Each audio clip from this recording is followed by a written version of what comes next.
Il est très tard, mais je passe à embrasser Clara malgré tout. Nouvelle dispute, nouveau désaccord. Décidément, nous ne sommes pas faits pour nous accorder en ce moment. L'amour exacerbe les émotions. Tout est plus fort, plus intense.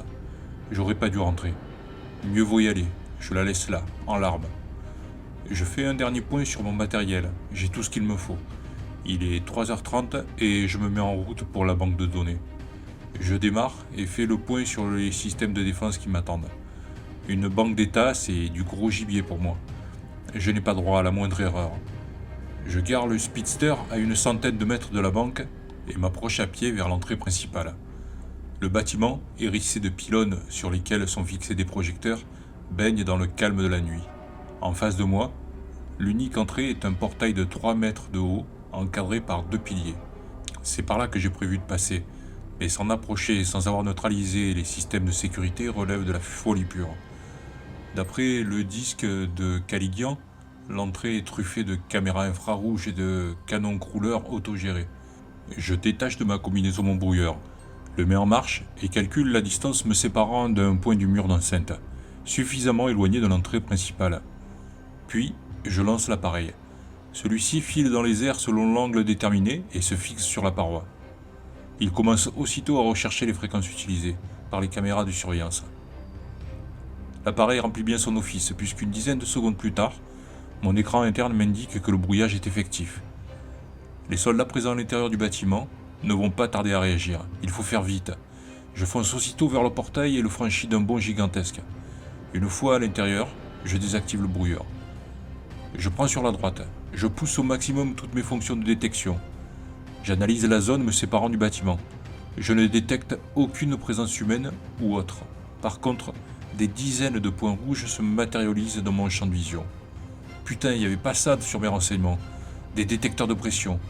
Cet imprévu modifie un peu mes plans. Je m'empare du grappin autopropulsé et le déclenche après l'avoir arrimé à un plot de béton. Le harpon se fixe du premier coup sur le parapet ceinturant l'édifice. Je prends les poignées autotractées du grappin et ordonne la montée. Je me retrouve quelques secondes plus tard, marchant sur le toit. Comme je le pensais, le terminal de l'ascenseur n'est pas loin. C'est là que se trouve la faille du système. Après avoir dévissé la plaque de protection, je prends mon hacker et le relie au système informatique. Je parviens aisément à pénétrer l'horloge interne du programme. Préalablement, j'ai piraté le système informatique de la société chargée de la maintenance de ces ascenseurs afin de mettre la main sur l'agenda des visites. Une fois l'horloge réglée sur la date et l'heure voulue, le sas de l'ascenseur s'ouvre, l'appareil croyant à une banale visite de routine. Il n'est donc plus relié au système d'alarme de la banque. J'entre donc dans l'ascenseur et ordonne. Niveau inférieur 4. La descente se passe sans problème. Le programme vocal me confirme mon arrivée à destination. J'utilise alors le hacker afin de laisser les portes de l'ascenseur ouvertes. J'injecte également un virus destiné à faire croire à une réparation afin de justifier l'immobilisation de l'ascenseur à cet étage. D'ici, je peux voir la pièce où je dois logiquement découvrir les informations qui m'intéressent. Mais je dois d'abord prendre garde aux cellules de détection disposées de part et d'autre dans l'encadrement de la porte de l'ascenseur. Quelques pas en avant, et les petits yeux noirs préviendront la sécurité de ma présence. Je change ma température corporelle afin de rester indétectable. Puis, à l'aide d'un stylet laser, je découpe le plafond de l'ascenseur. Je me glisse par l'ouverture. En face, vers la pièce que je vise, une nouvelle trappe me permet d'accéder au faux plafond. Je m'y engouffre et avance vers mon objectif. J'ordonne alors la fonction ventouse de mon corps améliorée. Immédiatement, de légères aspirations d'air me font entendre au niveau de mes mains et de mes genoux, comme quoi le système est bien activé. Je pose ma main sur une des dalles et enclenche la mise en action. L'aspiration colle ma main contre la dalle. Je la découpe et la pose sur ma droite. Je peux enfin rentrer. À présent, telle une véritable tarentule, je progresse au plafond de la salle. Le système de sécurité a d'ores et déjà dû repérer les déplacements d'air que je produis. Mais en l'absence d'une quelconque source de chaleur, l'alerte n'est heureusement pas donnée. Mon intrusion est assimilée à un courant d'air certes suspect, mais pas suffisamment pour déclencher l'alarme. Les systèmes de sécurité, aussi perfectionnés soient-ils, ne sont pas crédibles s'ils se déclenchent à tout bout de champ. En arrivant à proximité de l'unité centrale de la pièce, une fois posté exactement à sa hauteur, je détache mes mains et reste pendu au plafond par les genoux. Puis, je connecte le câble de mon hacker de données à la machine et lance mon programme de piratage. Cela prend quelques minutes pour briser les codes d'accès. Bientôt, le gestionnaire parvient à ses fins et le menu de l'unité centrale fait son apparition. Je clique sur l'icône secteur industriel et aiguille la recherche vers les entreprises du secteur de l'armement. Je parviens sans mal à trouver le dossier de la WCA. Il contient plusieurs dizaines de fichiers. Je les enregistre en totalité. Le chargement prend quelques secondes. Il est temps de partir le plus vite possible. Mais, dans mon écran virtuel, un titre clignote. Données politiques. Fichiers secrets. Dossier masqué.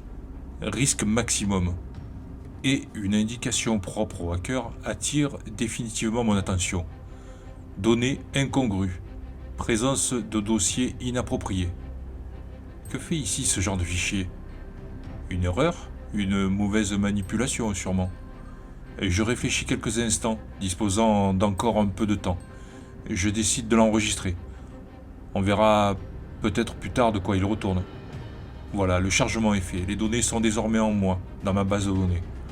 Je regagne alors l'ascenseur, je désactive la fonction ventouse et ordonne de remonter, vers le dernier niveau.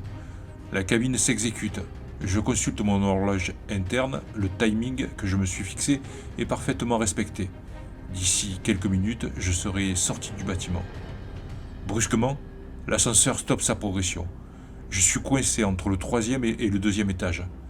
Élévation impossible, anomalie au niveau supérieur. M'avertit le programme vocal.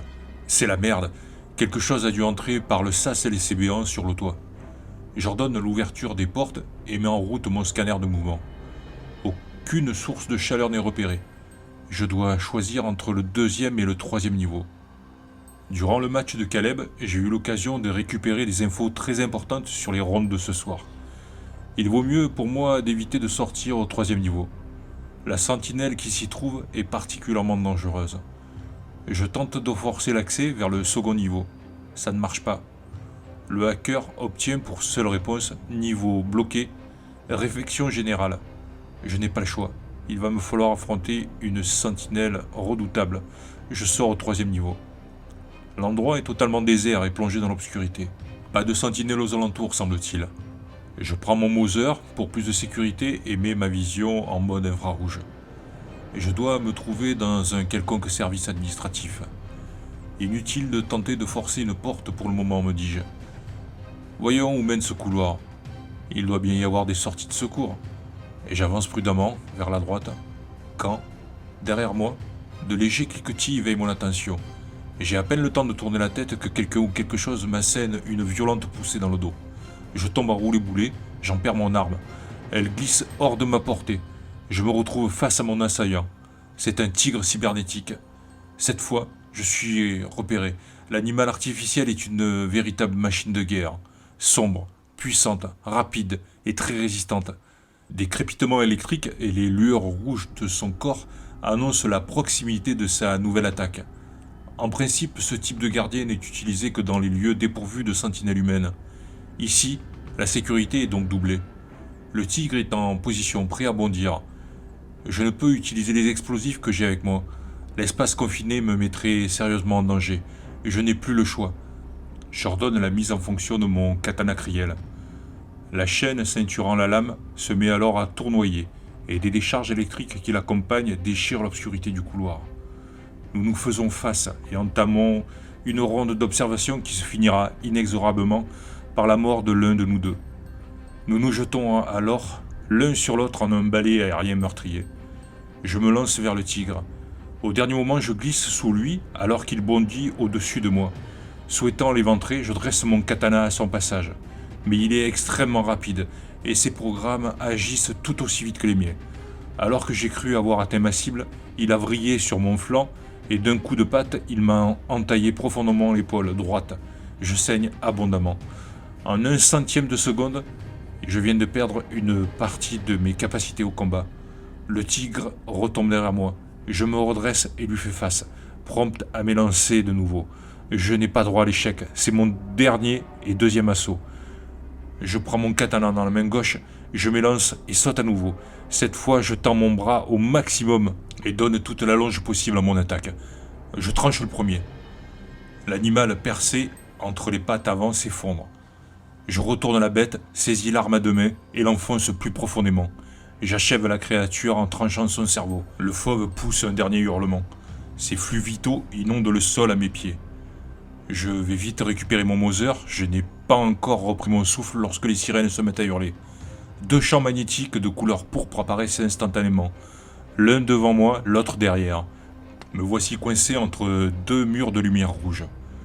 Votre position est sans issue, dit une voix. Déposez vos armes sur le sol et il ne vous sera fait aucun mal.